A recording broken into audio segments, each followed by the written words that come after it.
Olivier, merci de prendre la parole. Marc Galliano vous écoute. Allez-y. Bonjour. D'accord. Bonjour Brigitte, bonjour Marc.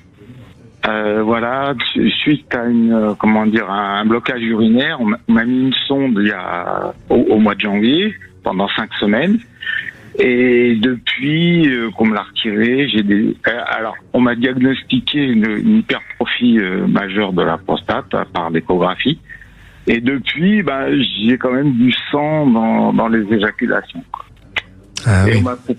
on m'a proposé une adénomectomie prostatique chirurgicale, colioscopie ouverte, chirurgicale ouverte.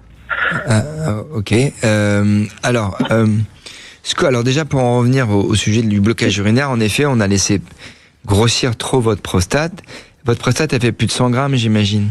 170 grammes. 170 grammes. Vous savez combien fait le poids normal d'une prostate?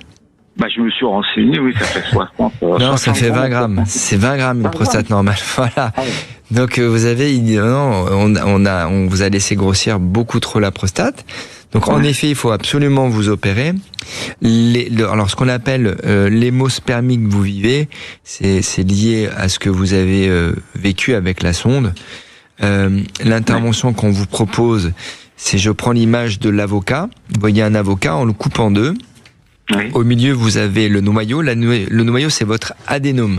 Donc, vous l'imaginez qu'il a grossi, qu'il a poussé la pulpe verte contre la coquille de l'avocat.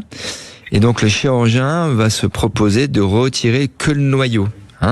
Donc, vous garderez l'érection, vous garderez l'orgasme, mais vous allez avoir une éjaculation qui ne se fera plus vers l'extérieur. D'accord ?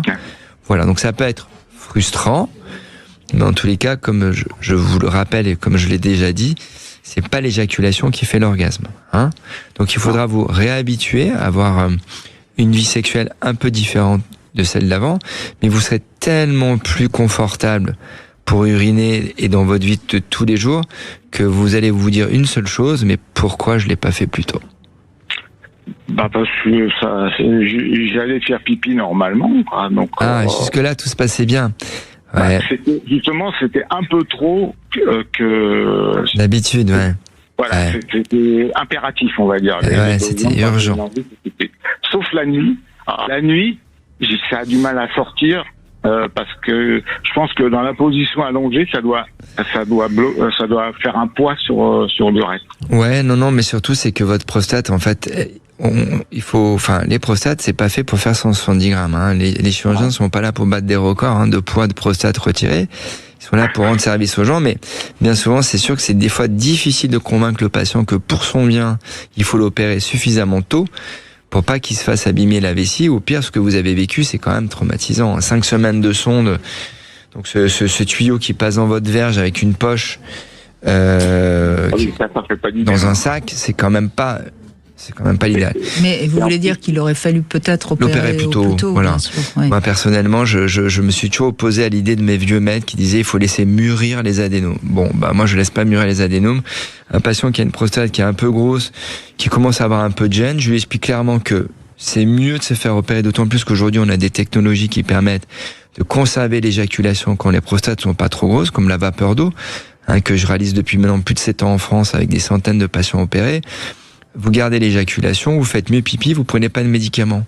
Alors évidemment, c'est un acte chirurgical, ça fait toujours un peu peur. Il faut avoir une anesthésie, il faut avoir une convalescence, mais non, surtout qu'aujourd'hui, les opérations chirurgicales, enfin les anesthésies sont vachement évoluées, bien sûr. Donc il faut pas en avoir peur. Maintenant, c'est peut-être pas de la faute d'Olivier. Non, c'est pas de sa faute. Il faut donc maintenant partir serein sur l'opération. Votre chirurgien va bien s'occuper de vous. Et vous serez très heureux ensuite. Et puis surtout, vous aurez plus d'épée de Damoclès avec ce risque de blocage urinaire qui pourrait revenir à tout moment, bien sûr. Et il n'y a pas de risque c'est pas un cancer quand même, parce que mon père, il a eu à peu près au même âge, il a eu un cancer de la prostate, mais ça n'a rien à voir. Alors, non.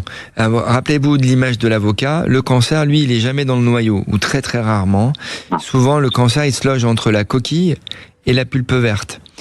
Pour ça, de toute façon, votre urologue, il a dû vous faire une IRM de la prostate et un PSA. Donc, si il n'a pas de doute là-dessus, il vous fait la chirurgie sans problème. Et ensuite, on continuera à vous surveiller, évidemment, le PSA tous les ans.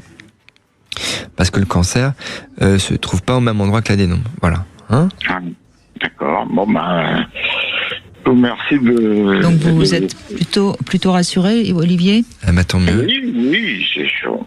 Mais quand on voit du sang comme ça qui sort... Ah bah ça fait peur, bien sûr. Bien sûr. Surtout si c'est si c'est régulier, une fois, ça peut arriver. Hein, il peut y avoir un petit vaisseau qui a.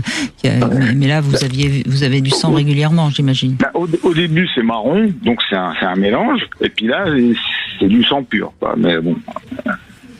Non, ouais. Ça, c'est lié à votre grosse prostate. Ça va se régler avec l'opération. Hein? Bon, je suis rassuré. Là. Eh ben, tant mieux. Écoutez, je vous remercie. Vous avez bien fait d'appeler, Olivier, et tout va bien.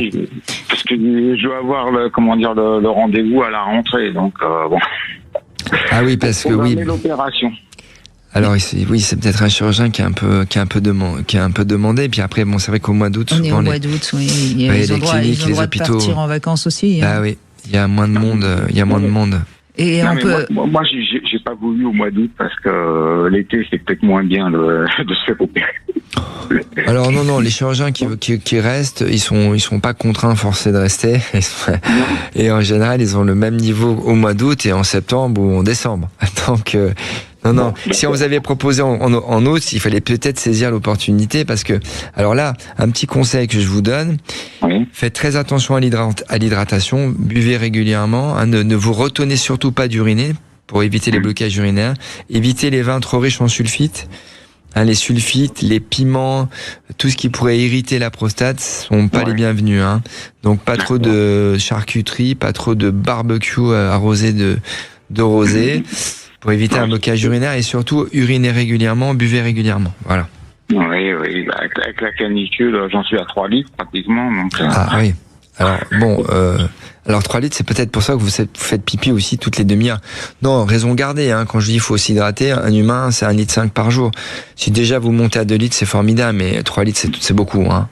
Non, mais parce qu'il faisait très chaud, quoi, c'est pour ça, même maintenant. Ouais. Mais si vous avez beaucoup transpiré, éventuellement, mais enfin, 3 litres, c'est vrai que ça me paraît un peu beaucoup. Mais c'est vrai que c'est ça le problème, c'est quand on dit, on n'arrête pas de dire aux gens, il faut boire. C'est le juste équilibre. On boit beaucoup, on perd du sel. En plus, on perd beaucoup de sels minéraux quand on transpire comme ça. C'est vrai. Donc, boire que de l'eau, il faut boire vraiment de l'eau avec des sels à l'intérieur, parce que sinon, là, on va se retrouver dans des situations. On fera pas de pub, mais il y a des eaux minérales qui sont plus salées que d'autres. Exactement. Quand on fait du vélo, en général, on prend du... Oui, mais on fait pas du vélo à 40 degrés, Olivier. Enfin... en général, il faut récupérer des sels minéraux. C'est ça, il faut récupérer un peu de sels minéraux. Oui, bon. Prenez soin de vous et puis écoutez, patience, hein, ça va vite arriver la rentrée, malheureusement l'été passe toujours très vite. Bon courage Olivier. Merci Olivier. Allez, on fait une petite pause, on reviendra sur le sport et la bonne alimentation avec Steve qui veut également réagir. À tout de suite.